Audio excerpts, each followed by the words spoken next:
What is going on, guys? Welcome back to another video. Today we're going to be closing out the first apparently arc with part 3, issue number 3 of Batman Dark Patterns. Now, I actually didn't realize that this was just going to be a 3-part story arc, but apparently that's how this series is going to go. It's 12 issues, I believe, but it's going to have multiple stories within it, kind of like an anthology thing. So pretty cool. We get some variety here. And that also means that we're going to finally get the full context as for why the Wound Man is doing what he's doing in this video. So let's go ahead and get into it. Immediately, this issue opens up with a flashback to the Wound Man torturing his first victim. If you remember back to the first video, I'll link that here. If you haven't watched it, go check it out for the full context as to what's going on here. But just for a refresher, if you have seen it and you don't remember, this is Francis Oakley. He is the lawyer that is partly responsible for why the Wound Man is the way he is. If you remember, he represented companies like Ace Chemicals in cases to protect them from lawsuits. So in a way, to people like the Wound Man, this guy's part of the reason why that company and the people behind them didn't end up facing any ramifications for any of the terrible things that they've done. So we see Francis Oakley roped up with an extension cord, tied to a chair, with needles being stuck into his arms, his hands, his shoulders, his face, his forehead, his chin, just all over. And at this point, it's been going on for so long and he's in so much pain that he's just begging, please, it hurts. Please just make it stop. And the Wound Man comes up behind him. Describe it. I can barely remember what it feels like, thanks to you. I'm just a lawyer, Francis begs.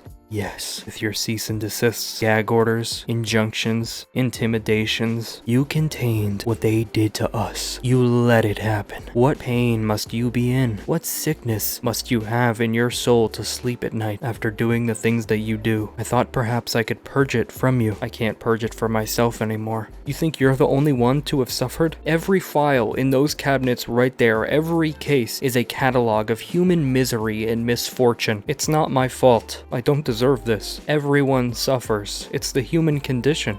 Yes, you're right. I can help them too. And he takes out another needle. Now hold still. And he puts one finger above and one finger below Oakley's eyelids and stretches it apart, making sure his eye stays open. He then takes this needle and pushes it directly into Oakley's eye. Don't worry, he says. I'm a doctor. We then jump ahead to now, where Batman is in the town without screams, and we get some narration. It all started with this lawyer. Francis Oakley was his first victim. And from this file, it's easy to see why. The Wound Man. His name is Dr. Jessup Hartnell. He'd been reaching out to everyone he could. The city, law firms, old colleagues, other doctors, medical centers. Oakley blocked him at every turn. He did so on behalf of his clients. The people who poisoned Hartnell had poisoned this entire town. They're the ones that drove him to become a monster. And he checks in with Gordon. Jim, I found out what happened here, who the Wound Man is. Decades ago, Ace Chemicals bought an entire acre of land upstate. They used it to dump chemical waste, cryoxin, an experimental nerve agent. Then they sold the land to Gotham City for cheap. The council built a town here, a suburban paradise, and the cryoxin just never went away. It's in the drinking water, the swimming pools, leaking out of the ground, poisoning them. Batman stops for a second.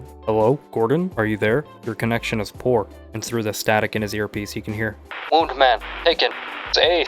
Certain of it. And Batman springs into action, saying, damn it. He rushes outside to see a group of people surrounding the Batmobile. I'm coming back to the city. We'll reveal to the world what Ace has covered up. And one of the mans leaning on his Batmobile with red hair says, no, you won't. Batman stops in his tracks. I'm here to help, so get out of my way.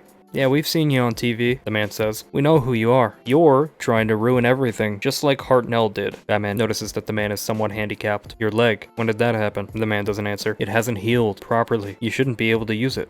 He gestures towards one of the other men. And you're missing fingers. A culinary incident? Did you even notice you were cutting into your own flesh? It's all of you, isn't it? This whole town. You don't feel anything anymore. We're blessed, one man says. We don't suffer anymore. We live in a beautiful place and we don't ever feel sick or tired. Before we scraped enough together to buy our house here, I lived in the Narrows, the redhead says. I had to carry my kid's stroller over unconscious junkies to get into the elevator in our building. If you expose us, they'll make us leave. They'll send us back to that, or they'll take us away and experiment on us. You need help, Batman says. You don't know what's happened to you, or what it's still doing to your bodies. And the men start to surround him. Get out of my way, Batman warns them. We don't feel anything anymore, but I bet you do. And inevitably a fight breaks out. Human brains have natural failsafes, Batman thinks to himself. himself. They stop us from using the full capability of the body, from pushing our muscles to the point that they shatter our bones. In extreme cases, these failsafes can be overridden. It's what allows a distraught mother to lift a car off their child after an accident. The cryoxin in their systems is overriding those same failsafes. They don't know how to fight, but it doesn't matter. And Batman actually ends up on the ground because these people are just wailing on him. They don't feel how hard they're punching. They don't care. Batman's narration continues as he lays on the ground. I don't think they intend to kill me, but they don't know when to stop. They can't feel it, the damage they're doing. I can.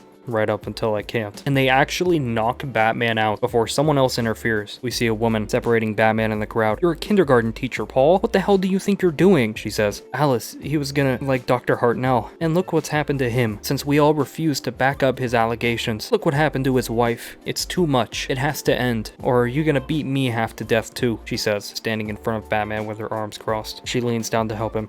Can you stand? Of course. And she walks him to the Batmobile. Let me help you. In passing the sign, Batman says, You're the one that painted that, didn't you? He's a good man. We failed him, she says.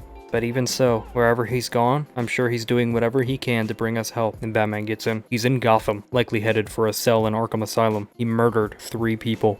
God, why? She says. Pain is our warning system. It tells us when we've gone too far. You mentioned his wife? Tell me what happened. And a look of shame washes over her before he speeds back into the city, leaving the town of Screams behind. We then see what happened to the Wound Man after he was taken by Ace Chemical goons, and he wakes up tied to a chair the exact same way that Francis Oakley was, with the spikes and the needles still in him. And without saying much, the same businessman that Gordon had met just starts taking the spikes, the pipes, and the needles out of his skin, knowing that eventually the bleeding will kill him, even if he can't feel it. Christopher Sionis, you are the root cause, he says, jumping out of the chair and breaking the rope. That's not possible, Sionis says. Kill him, he orders his goons, and they start firing at him before the Wound Man runs away, sprinting into the shadows and saying, I'm afraid this is going to hurt. And then finally, after some time has passed, Batman makes it back to Gotham and heads to Cherry Hill, where Christopher Sionis has a penthouse. And after sneaking through the window, Batman stumbles upon the 2 dead Ace Chemical goons, only to see the Wound Man bleeding out on the ground.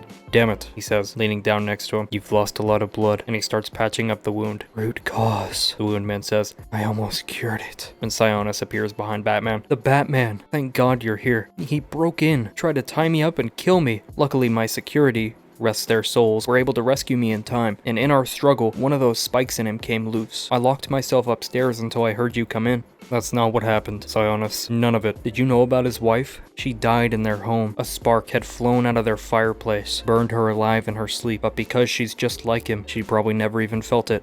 But he did. He came home and tried desperately to make him feel something. All the loose poles and spikes, the needles and nails, the scraps from the house after it burned down, he put all of it into himself to try and cure the pain. That's what Ace did to him. What you did to him. He then places his thumb into Sionis' shoulder. What are you doing? He asks. The shoulder is a very complex body part. It contains the brachial plexus, a network of nerves that connects the arm to the neck and the spine. He presses in further and sees the pain that he's causing. Ow, what are you doing? Sionis asks. It's why even minor shoulder injuries don't always heal correctly. Ow, ow, stop! And he presses in further and further until he starts screaming, and then eventually radios in. Jim, I'm sending you an address. 2 assailants killed in action, but I'm gonna need 2 ambulances for the survivors. He then walks out of the building onto the streets again, giving the final recap of everything going on in Gotham City, but there's only one event that concerns him. There's another fire in Gotham tonight. It burns in the shoulder of Christopher Sionis. It will burn for the rest of his long, privileged life, and with every twinge, he will remember why. And I gotta say, after that, that might be one of the best origins for one of Batman's villains since Mr. Freeze. I mean, I don't know about y'all, but to me, that's like amazing. I kind of want to see this guy on a show or a movie or something like that. Am I the only one? This was so well written, and the art throughout it was just so great. The mood and the tone of the art, the colors, all that stuff, it just kept me immersed throughout. I haven't read a Batman series like this in a while. I mean, obviously we have First Night and Gargoyle of Gotham, stuff like that we've done here on the channel, but I don't know. This one's different. It's just that layer of tragedy, that layer of mystery, and honestly, like the scariness of the Wound Man is just so creative, so good, you know what I mean, especially design wise. But yeah, that's just me. Let me know your thoughts down in the comments below. That is the video. Thank you for watching.